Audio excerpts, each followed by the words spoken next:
In the heart of a bustling city, high above the chaotic streets, stood Sarah's apartment, a seemingly ordinary place with an extraordinary secret. From the moment she moved in, Sarah sensed an unsettling energy that lingered within the walls, an otherworldly presence that refused to be ignored. As night descended, the apartment seemed to transform. Shadows danced on the walls, their movements too deliberate to be mere tricks of the light. Whispers echoed through the empty rooms, hushed voices murmuring secrets from a time long forgotten. At first, Sarah dismissed the eerie occurrences as her imagination running wild. But as the nights passed, the paranormal activity escalated.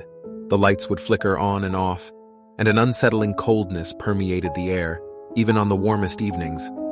Objects would mysteriously rearrange themselves, and Sarah's belongings seemed to disappear, only to reappear in inexplicable places.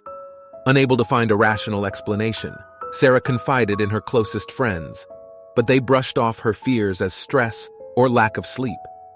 Isolated and doubting her sanity, she decided to investigate on her own, documenting the strange happenings with her phone's camera.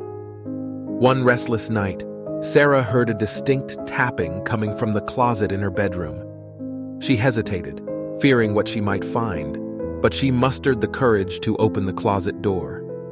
Inside, she discovered an old, dusty mirror that hadn't been there before. Its surface was murky, as if it had been untouched for ages. As she stared into the mirror, she saw a reflection that wasn't her own, a pale, hollow-eyed figure standing behind her.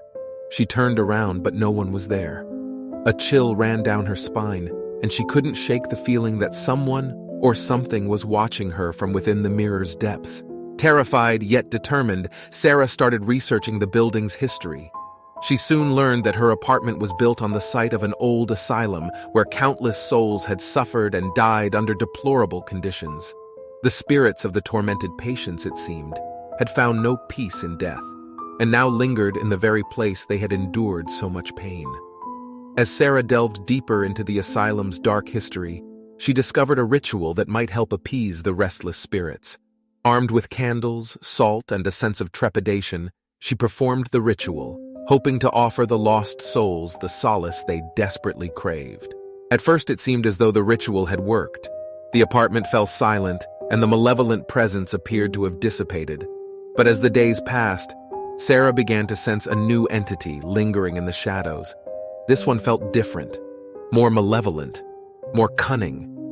The whispers returned, but this time they were laced with threats and malevolence. The lights flickered with greater intensity, and the coldness in the air grew unbearable. Objects no longer moved playfully but seemed to hurl themselves with malicious intent. Sarah's once bright and lively apartment had become a battleground for the spirits of the asylum, and she found herself trapped in the crossfire. Desperate and afraid, she sought the help of a paranormal expert. The expert, a seasoned investigator named Dr. Anderson, arrived at Sarah's apartment, armed with equipment to communicate with the entities. Together, they attempted to make contact with the malevolent spirit, seeking to understand its grievances and offer it peace. Through the medium of a spirit board, the malevolent presence revealed its name: Malachi, a malevolent spirit who had been wronged in life and sought revenge against the living. Sarah's apartment had become a haven for lost souls, and Malachi sought to control their anger and pain, using their energy to unleash havoc. Dr. Anderson devised a plan to banish Malachi from the apartment. With the help of protective symbols and incantations, they channeled positive energy, trying to overpower the malevolent spirit's darkness. The struggle was intense, and it felt like an eternity as they battled the malevolence that had taken root. In a final burst of energy, Sarah and Dr. Anderson managed to break the malevolent spirit's hold.